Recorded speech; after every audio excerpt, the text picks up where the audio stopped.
So as I said, we were talking about gray rock versus absorb versus limiting or cutting off going no contact.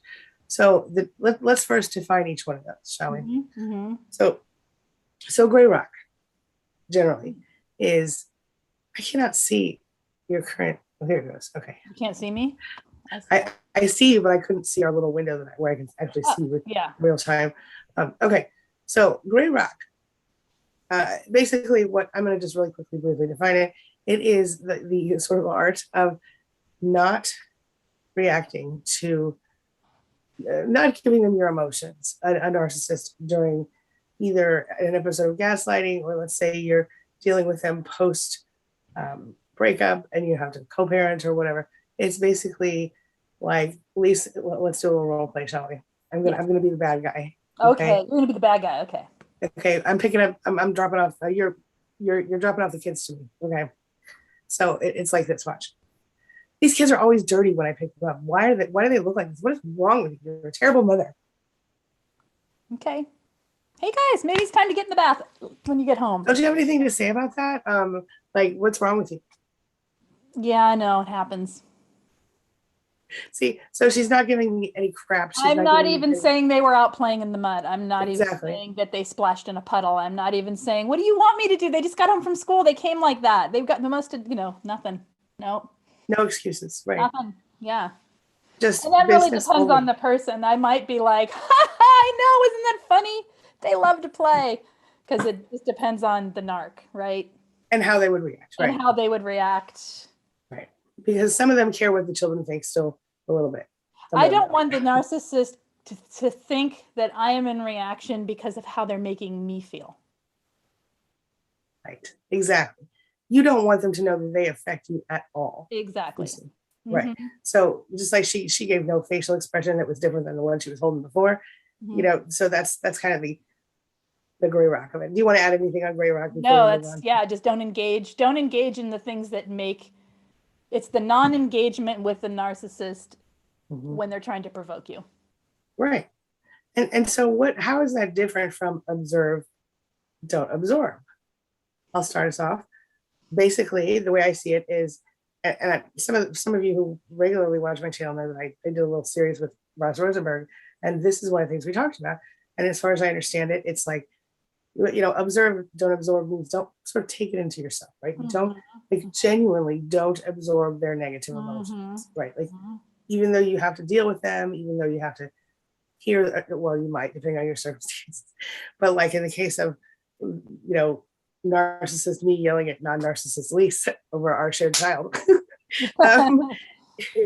Lise would also, in order to not take my negativity and then let it ruin her weekend while I'm having the kids and she can go out party or whatever, she could, dirty kids, you know how it is. Yeah.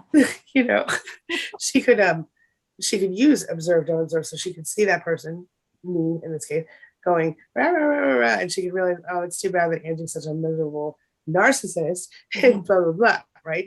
So then she doesn't have to feel the negativity, what's that word? It's like contempt that they clearly show for you, and you don't have to feel like you're not good enough or whatever. You just kind of let it bounce off of you in a way, so you see it, but you don't accept it as part of you. Do you have anything to add to that? Yeah, it's through the observation of them, through looking at their behaviors, through even naming it, because I have this thing where I say, name it in your head, but don't say it out loud. They're gaslighting. Right. That's just projecting, because every time I get the kids back from the weekend, they haven't bathed all weekend or whatever it is, or every time they send that, they're just projecting, or they're nitpicking, or they're gaslighting, or they're whatever. They're trying to provoke me, is what I say in my head. That helps it helps aiding my observation of the situation instead of reacting. And don't absorb means basically you're handing me a gift of your negativity and I'm saying, no, thank you. Don't want that. Not even no, thank you. How about no? Forget the How about no? How about no? Yeah, I don't want that. Yeah. And it's easier said than done. It is a practice. It isn't natural. Right. Yeah. Oh gosh. Okay. And then the other thing, okay, so you see the difference there. So gray rock is more about what you're showing to them, and observe, don't observe is more about what you're taking into yourself or It's not. the internal gray rocking. Right. And as you were kind of mentioning, for me personally, one of the biggest, most effective ways to kind of power through those episodes of gaslighting and manipulation and all the crap, and then just straight dressings down, is that the way you put it? Dressing down. Anyway, when they just kind of come at you for every single thing, the most effective tool was just simply to know, that, oh, like you said, that's gaslighting. And again, definitely don't say it out loud, but to label those things in your head can really take the sting, right? Exactly. Okay. Well, yeah, because then what you're basically doing when you do that is you're seeing it as their problem, not yours. And you're seeing, even if the thing is, there's often an element of truth in the case that just happened in our example. Maybe the children were covered in mud. Maybe that's true. They were dirty. And then maybe I go, they're right. The kids are dirty. I should have blah, blah, blah. That's where you stop. Right. Should have what? Who cares? They're going, they can go take it. We came from the park. Of course they're dirty. They had fun. But instead of internalizing their negativity, and that taking, even when there's an element of truth, and it gives you a second to analyze. Yes. And then hand back. Nope. Don't want that. Right. And you can, if you're still in a relationship, there's almost a place in yourself where you can kind of find yourself going, no, I'm not going to deal with that out loud. I've done it. I'm just saying. So it's one of those things that they won't understand. It doesn't matter. It's just something for yourself. It's something so that you don't have to, because we take on their beliefs. So you won't have to take on their beliefs anymore if you start to recognize they're, number one, most of that hate they're spewing at you is either made up, exaggerated, or straight up projecting. Okay. And if maybe you should have given the kids a bath that day and you didn't, maybe right. I mean, they were fed, they don't go to school that way, whatever. I mean, the point is, no one's perfect, and a narcissist will find anything. And honestly, I found that they would pick on parenting just because they know that's so important to you. Exactly. If you can observe and not absorb, you can see that what they're doing is manipulation, and you can see that they're choosing the thing that has the most juice, the most power against you. Yeah. For all of us, parenting is sensitive. Right. Exactly. Okay. Now let's define limiting and cutting off contact. So we all know what no contact is, right? We block them on socials. We don't talk to them on the phone. We don't arrange visits. We don't. It's like they are dead to us, right? We don't see them. They don't exist. We don't know them. Right. Okay. But then there's limiting contact, which we do when we have to deal with them because they're a family member we're not willing to go to contact, or they're the parent of our child, or whatever. So, or we are going through divorce, or we have business, whatever it is. There's sometimes when you must deal with a narcissist. Yes. When you work with them, you can't find another job just yet. They exist. Yeah. Right.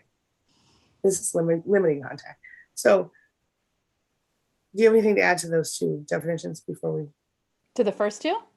No, to limiting or cutting off contact. Oh yeah, it's need to know information only. Yes. That's how I work it. And sometimes you slip and you add a little extra, and then you just pull it back by doing the other two things, gray rocking, observing it, and then these all work together. These. They do. At least those three. Yeah. Yeah. And so those are the alternatives, right? So the first three, gray rock, observe, don't absorb, and limiting contact, are alternatives to number 4, cutting off or going no contact, right? Right. Or to engaging and just keeping the cycle coming back towards yourself, which is not what you want. Right. So at what point when do we use each of these? Let's talk about that. So gray rock, anytime you're dealing with a narcissist who is in any way attacking or gaslighting or messing with your head, let's talk about a gaslighting example. Okay. So I'm going to use a lame one. Here it goes. So the sky is green, says the narcissist. And you go, wait a minute, I'm looking at it. It's totally blue. It looks blue to me. Yeah. Right. And the narcissist goes, there's obviously something wrong with you in your eyes. Maybe you should go get some professional help. Right. Why are you so contrary? Why do you right? Oh, that one too. Right. And in this case, you could freak out and think something's wrong with your eyes. And And again, this is obviously a ridiculous example, but we can all relate a little bit, right? Being told something is something we know it's not, Yeah. right? Mm-hmm. And or you could go, you know, oh, I guess you're right. Something must be really wrong with me in my eye. I should probably get some professional help. Mm-hmm. Mm-hmm. Like, and the only time I ever done that was mostly sarcastically.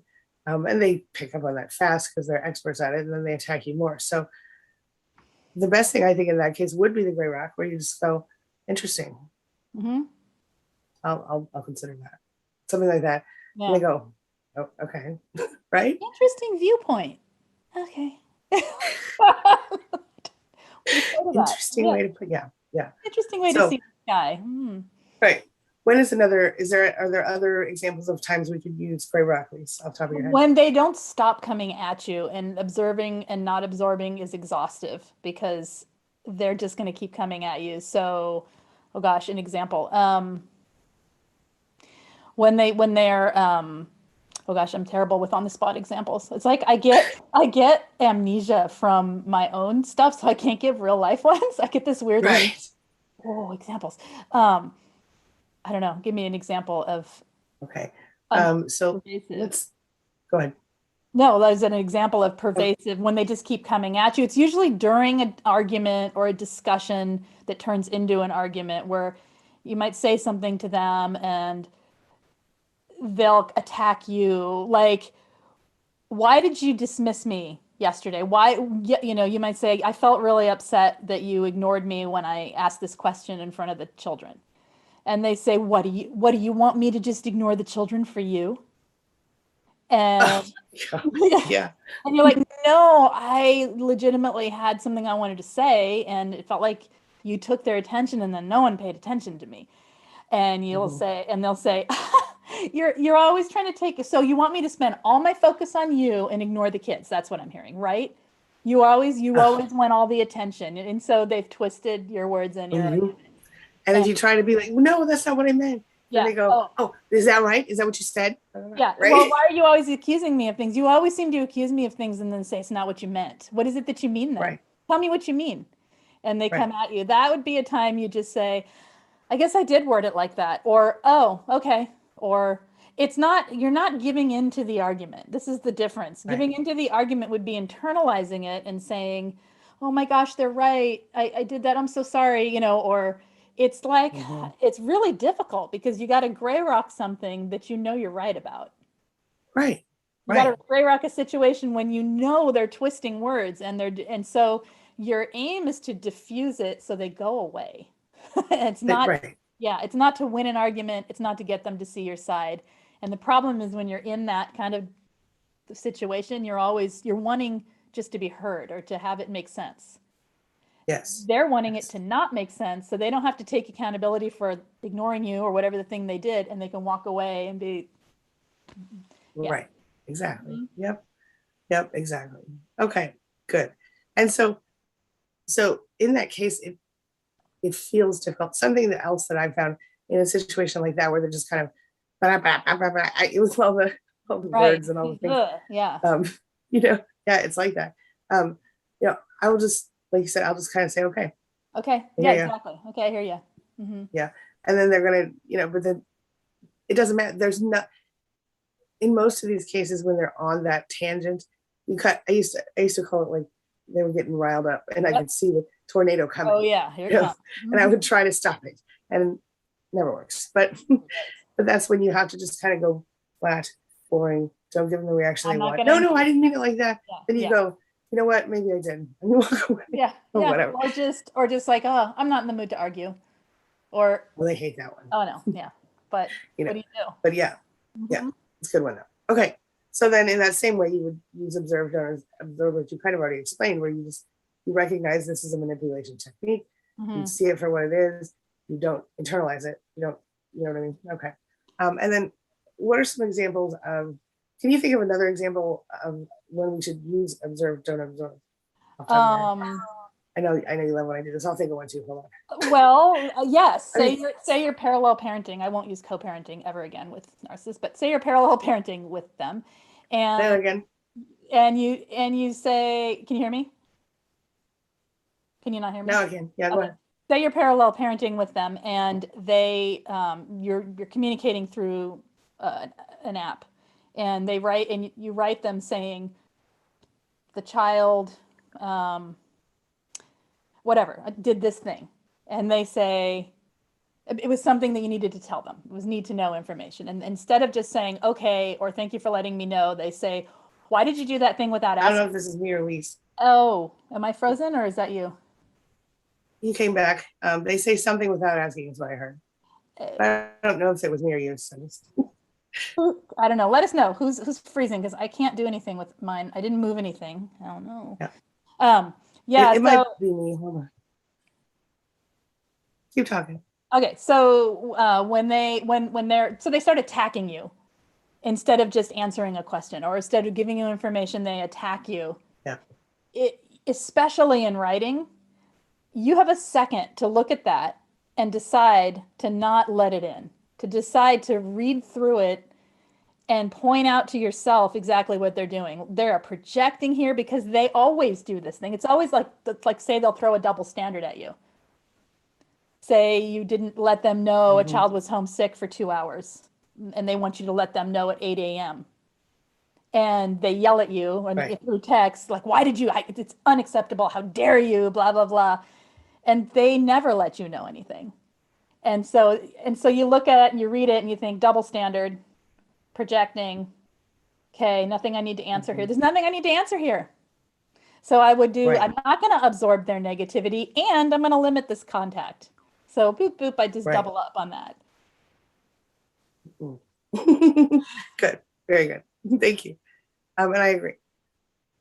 Okay, well, cutting off contact, I think we know anytime it's possible with an abuser, we should do that, right? Going no contact.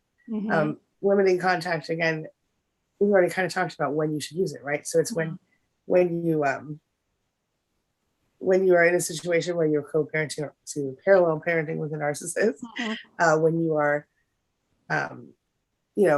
forced to be in contact because of work or business, or you're not willing to go no contact with them because they're a family member or something like that. Any other times you can think of for that, Lise? They're in a social group or a religious group with you, and you don't want to leave your group of people. If you, a neighbor that you can't move away from. Anytime you're having to change the situation is not something you're willing to do. Right. To get away from them. I mean, yeah. Good. All right. So anything else you want to say on the differences between those phrases before we go into the chat? I can't think. I think they all work really well together, and they do. And they're interchangeable, and it's not like you have to, I think learning how to apply them can help so that you can mix and match them in your own experience without thinking about it. It's just kind of, this is how we handle narcissists, period. Right. Okay. Good. Yes. All right, let's see. Okay. Oh. All right, everybody. Okay. What's happening? I'm just looking at the chat here. I'm so sorry. Okay. Okay. No reaction to OSR. What does that mean? I'm sorry. No reaction. Something weird about, oh, I see. Something weird about the way the video is going, probably because we started off on the right. Well, that's okay.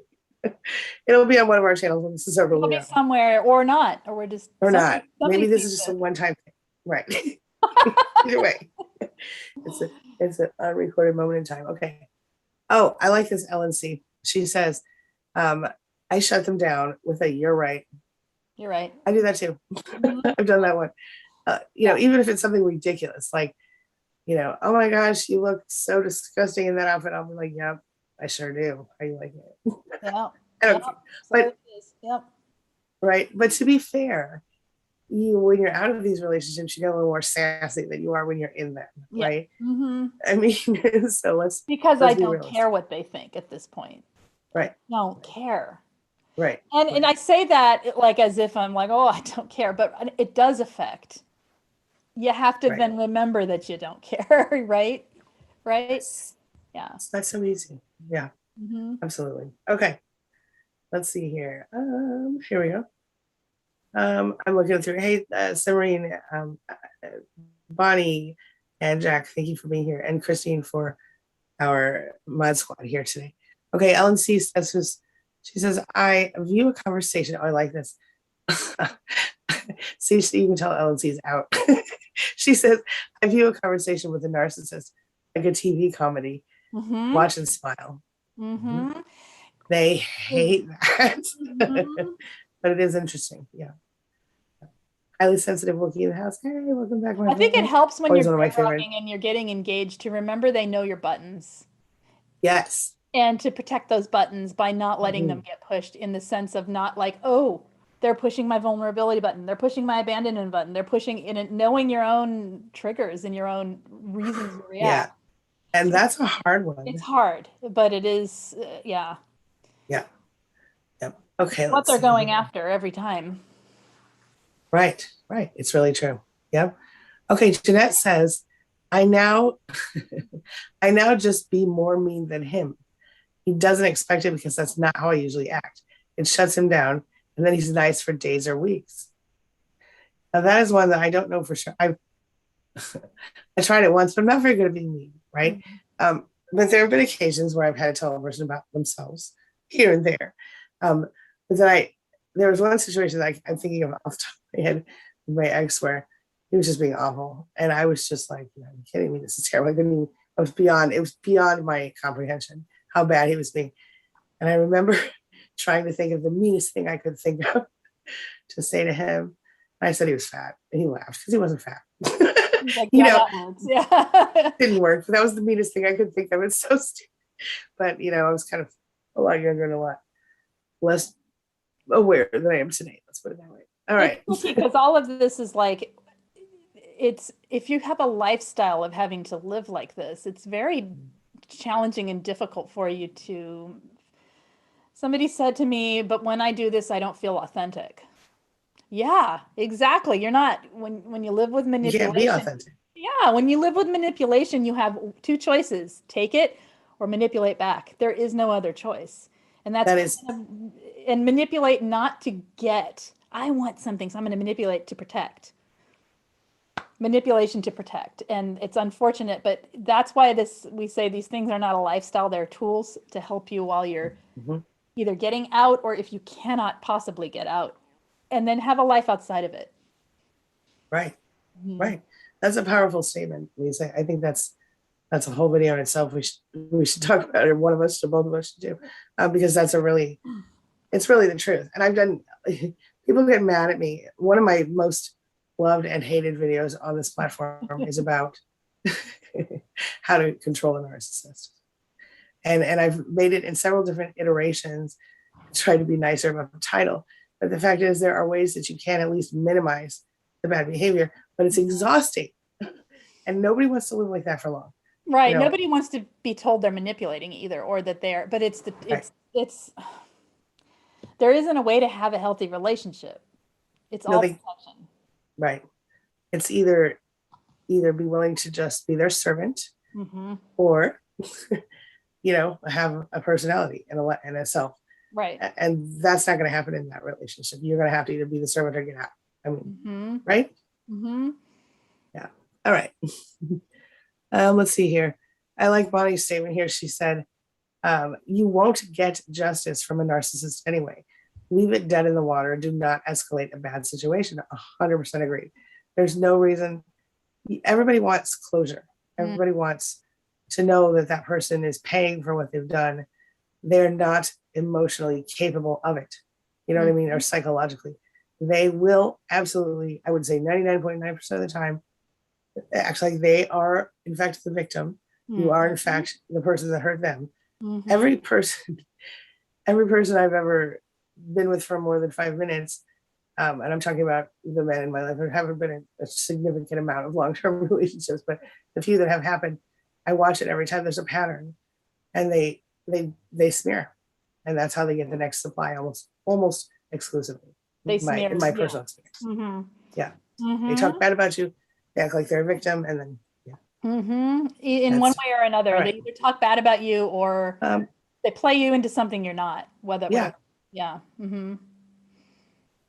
Are we frozen? I, I think that one of us was.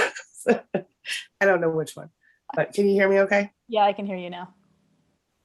It's me. It's me. It's me. I'm It's bitches. me. It's always me. Sorry. Oh, It's me. I was frozen. no. Okay. Not funny. All right. Did you ever hear? Okay. I have to say that more. It's funny. Okay. Not funny. Wait. Oh, highly sensitive Wookiee is gearing up for filing, I assume, divorce. Mm. Tell us more. Do you have any tips about? Wait, I Not feel like random highly ones. sensitive No. Wookiee talked about a parent, but maybe. Yeah. Tell me, what were you gonna say? I Sorry, said, I'm swollen. oh, ouch. Okay, Sore throat. let's see here. Can you hear me, or am I just talking I to can hear nobody? you. I can hear you fine. I don't know why it's freezing. Okay, I think it's me. I think it's me because of this. Ugh. All right. So, oh, this is a good point that Jack makes to Jeanette. Be careful, he may eventually try to get supply off Mhm. of the mean reaction. Mhm. But if it's infrequent and he doesn't come to expect it, then it works. Well, absolutely, of course. And I think that if you shock them, it works. But like, yeah, if you keep doing it too much, it won't Well, and then it it won't becomes keep part of the working. engaging. And And yeah, it can become part of the engaging with them. I have to say, I kind of did the same thing, and what it did was led to the discard, which was what my point was. So it's my intention. I kind of went, I wasn't mean back, I was firm and stern back. I wouldn't say I was like deliberately trying, like I wasn't mean in the sense of like, what's the matter with you, you idiot? It wasn't like that. It was, oh, is that so? Okay. Or, oh, that kind of instead of, I'm sorry, or, it was what I would consider really rude in a relationship, but it was just mirroring their behavior right back at them. And it led to about 1 week and it was a discard. I don't like your disrespect. Bye. And I went, good, bye. So, yeah, I think we're having, she can't hear me. Maybe none of you can hear me. yes, no, I'm pretty sure it's me. Okay. Um, yeah, Okay. okay. So this is. Can you hear me? Yeah. No. Yes. Okay. Yes. Okay. Okay. So, sorry, I'm falling apart. All right. This I saw one that was really good. Oh, Bonnie says respond or don't, just don't react without giving it some thought. It gets you deeper into the argument if you react with no. Valid. Can you hear me? Did you Mhm. hear that? Okay. This one, I want you to listen to this one, Lise, because I think it's a good one and we need to acknowledge it. Ward Willis said, I tried gray rocking and I was accused of being a fake person. That happened to me Mhm. too. And did you experience that as well? Accused of being a fake person? Yeah, Fake, because you're not giving the attention they want. Especially if you're dealing right. with, I want to say, if you're dealing with a female narcissist, they're going to catch that quicker. Mm-hmm. Don't you think? They're going to be like, you're not listening to my needs. You're not hearing me. You're not really listening. That's right. And they're used to people giving them all of the focus and Reactive. getting really reacting and really invested in making that person feel better, usually making that narcissist like making it better for them. And when you gray rock, you look fake. Right. And they read right through it. Remember,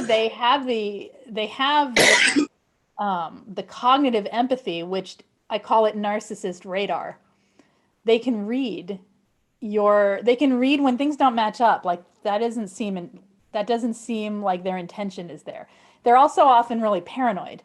And so when you change and you do something different, they're like filling in the blanks in their head as to what it is you really mean. Yeah. So it's not a And lifestyle. I couldn't hear a lot of It's yeah. okay. I know you can't hear me. I'm just going on my own here, and she can't hear me. You're good. Hopefully, it's all yeah. What was I going to say with that? Yeah. And Yep. sometimes it's the style of gray rock. Like if you're really boring, and you're usually really interactive, it's gonna be jarring. Sometimes, I mean, if it's like a person you have to stay low contact with, and if you change it too fast, they see it as a boundary, or they see it as a like you've changed. What's wrong with you? And then they start reacting to the gray rocking. What you kind of want to do is feather it in until they don't, like when you're low contact, if you can feather in that gray rock until they don't notice that it's happening. Because the point is to diffuse, it's not to win. Right? Right. That's right. Right. I Right. think she can hear me. Yeah. I heard you. I don't know if you. I can hear you. Yeah. Okay. All right. We have a super chat, and then if I hope you won't mind if I wrap up because I'm not. Yes. Yeah, I have to. Okay. Ellen C, thank you so much. She says, it's been a year ago since I left my narcissist and life is much better. Good. Thanks for being with me every step of the way over the last 2 years. Love you all. We love you too, Ellen, and we're so proud of you. Thank you so much for sharing that with us. And this is a little beam of hope for others who are in the process of doing exactly what you did. Thank you. Lisa, anything for Ellen today? Yeah, thank you. It's always the wisdom that comes from her words. So. Thanks, Ellen. Okay. All right, guys, I hope you won't mind if we wrap up. I'm not feeling well at all, and I need to go and take care of myself. So,